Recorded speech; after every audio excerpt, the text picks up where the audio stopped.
Hello, welcome back. I'm Tonya from Tonya's Witchy Kitchen, and how are you doing today?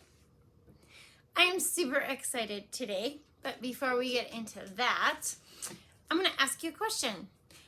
Do you take the time at the end of the day to think of the things that you were blessed with or thankful for? I guess I've started doing this every night for a while now, probably since last fall.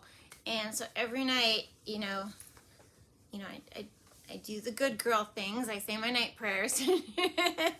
But actually before that, I will think of all the things I was thankful for that day.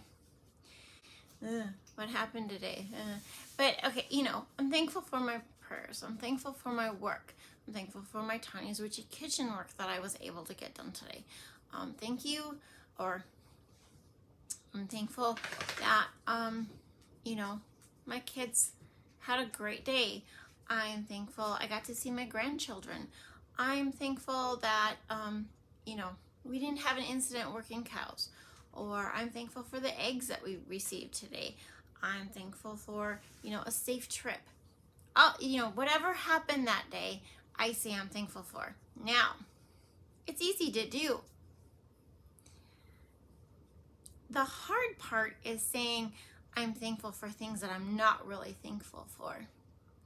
Because I have realized that this little simple thing actually helps me to forgive someone who's hurt me. Thank you for the cash register person who was just moody and pissy and really brought my mood down until I picked myself back up. Thank you for my son getting mad at me and being very rude and obnoxious. And I'm trying to give examples, but I don't really have my basic example. But sometimes you can let it go. And I've also found out that if I keep repeating these things, because there's a person who I'm very upset with, and because she didn't do her job. No. And when you tell me that when your job is filing an insurance claim, and then you decide at the last minute not to file an insurance claim, and it causes me all sorts of chaos and havoc and a mess and all this other stuff, really what I want to do is, pound your head into the sand. But, where you're very angry. So I have taken to saying, I'm thankful for her because I'm sure she's in my life for some reason. I'm thankful for her for some reason. I'm thankful for her. But eventually, okay, so this has been going on for a few months here. And now I'm just kind of like, when I think of this person, I'm like, I'm so sorry. I feel sorry for you. That you have such a life where you just don't do your job and you can't do your job. And maybe you have bad things happening in your life and it just got piled up and you got overwhelmed and, and then I'm not mad at her anymore. Well, a little bit.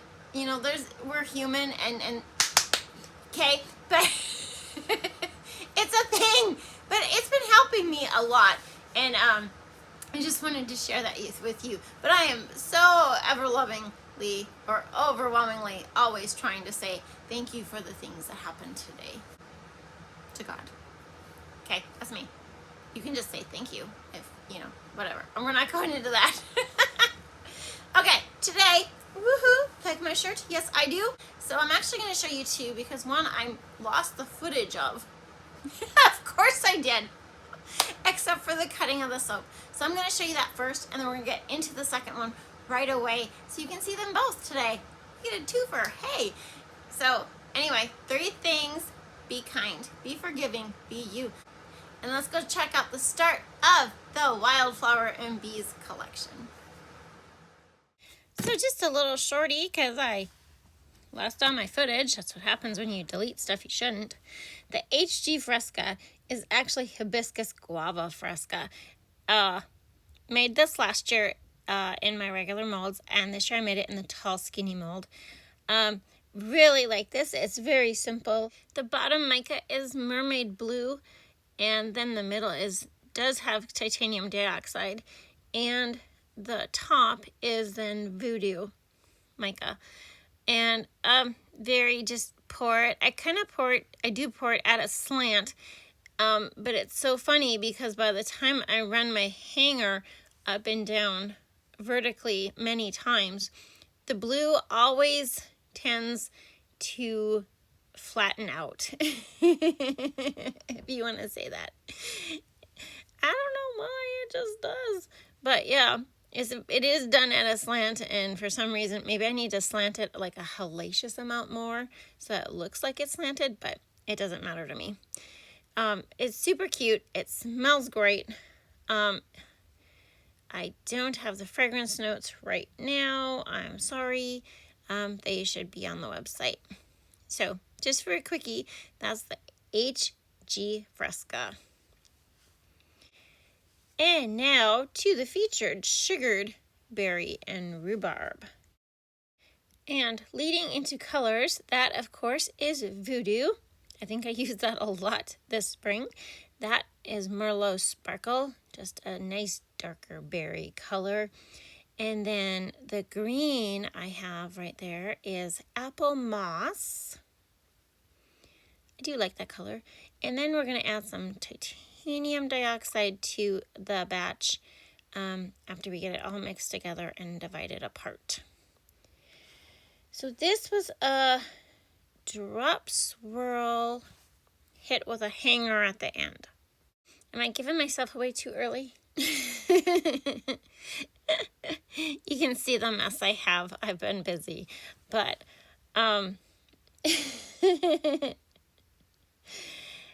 this does contain, what did we put? We use coconut milk powder in here, and there's some kale and clay just for fun.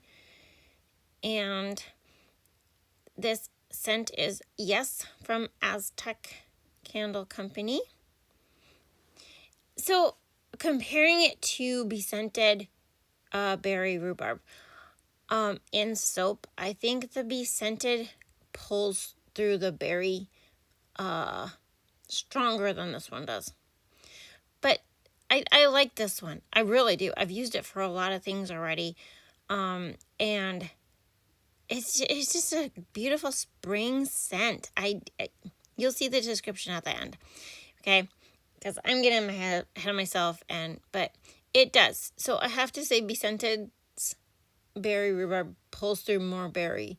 But I think this wasn't supposed to be a berry rhubarb. Like I said, it's very different. If you buy a bath bomb or something, you're going to get the more berry scent. The soap, it's berry, but it's very complex. That's all I'm going to say. While I'm mixing my micas and stirring my titanium dioxide in here, right? Yes. How did I arrive at these colors? Well, I wanted the white because it does make some of the colors pop a little bit. I don't think it had a big discoloration for it. I don't think it discolored at all. I did go bump the scent up to a 6% usage just because I could, and I wanted to see what it would do.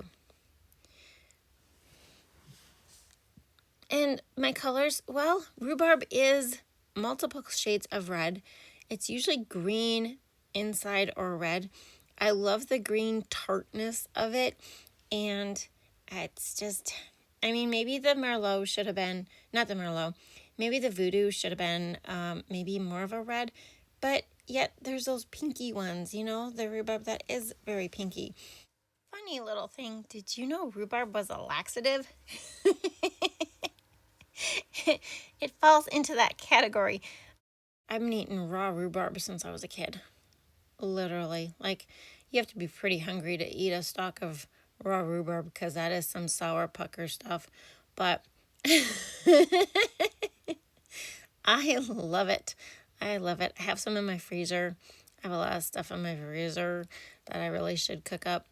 But maybe I'll make an apple rhubarb crisp. I need to use it up because, spring is coming and rhubarb season is just around the corner. It really is. So, sorry, we're not talking about the soap. But yeah, so this is just your basic drop swirl.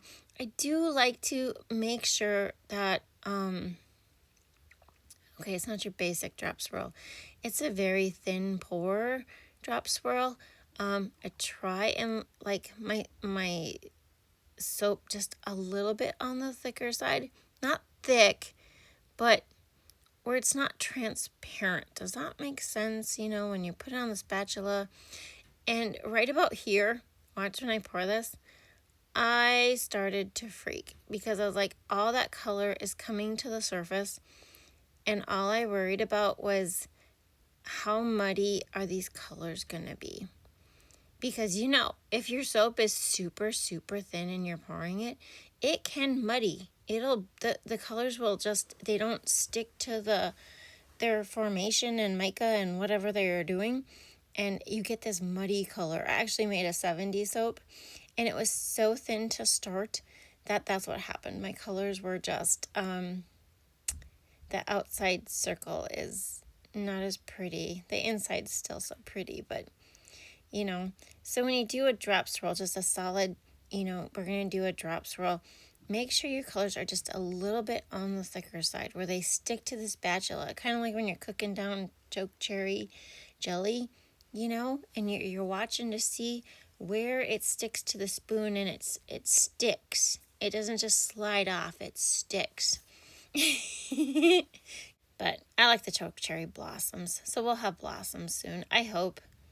I know it's only March and we have 2 months of any possible snowstorm is, possible. I remember before my youngest was born, we had a snowstorm.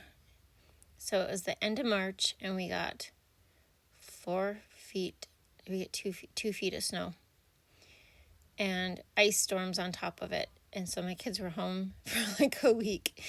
And I kid you not, a week later, we had another 2 feet of snow. It was super crazy. We could use some of that moisture this year, though. Everybody's saying we're in a drought, and I just keep my eyes upward and to heaven and tell myself God will provide. And that's that's my master plan because,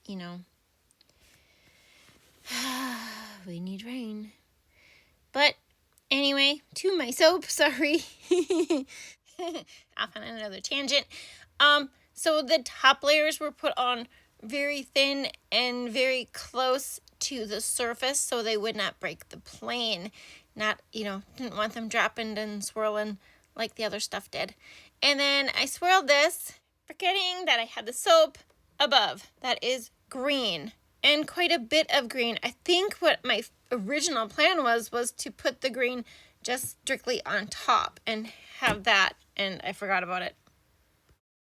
So with a massive amount of green on it, I had to go back and flick it some more. And this did get C-popped. And no, it didn't. It got put on the heat pad. On the heat pad. Look at that. Some soda ash. There's a little bit, maybe not on the heat pad long enough, but pretty. The top is pretty. I love the Merlot. The Merlot came out spot on. I love the green. I need to know the look at that pink voodoo though. I guess I gotta be patient. The funnest part of soap making is what? That's a great question. I guess to me, you first you plan and design the soap, and then you prep the soap, which isn't always my favorite part. And then you actually pour the soap or cook the soap or whatever you're doing with the soap. And then you unmold and cut the soap, and then you cure the soap, and then you get to use the soap. So probably the actually designing, the pouring, and using. I think that's my favorite. And you know what else? It's not very easy to cut soap sideways. I was trying to keep it the same, but yeah, that camera. I don't know what I'm going to tell you. But aren't these cute? Tell me these are not cute at all, and I will call you a liar. These are super cute. I was so excited when I saw the swirls and everything that I got out of this. I just loved it. Absolutely loved it. You cannot go wrong with a drop swirl. You can't. If your soap is thick enough, and mine obviously was, like I said, I was kind of panicking there. Not panicking, but just kind of being a little over concerned that I was going to have a muddy bottom and all that, mush in there. But, you just never know with soap. You just never know. And going back to the thankful thing, man, have we covered a lot of topics in this soap video.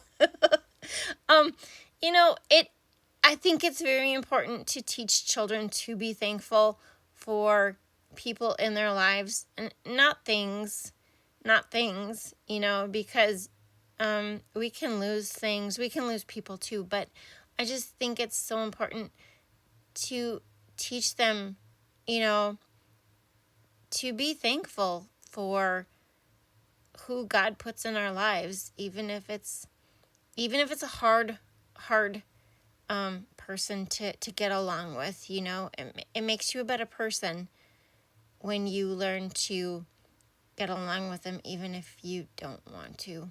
I feel it does make us a better person. You learn to be more patient and kind.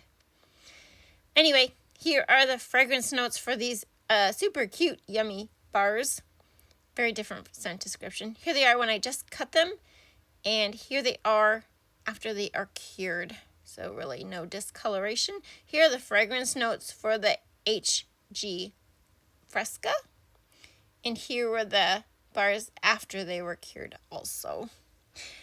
Anyway, I hope you had a good time. Thank you for dropping by, and I will see you next time. Bye-bye.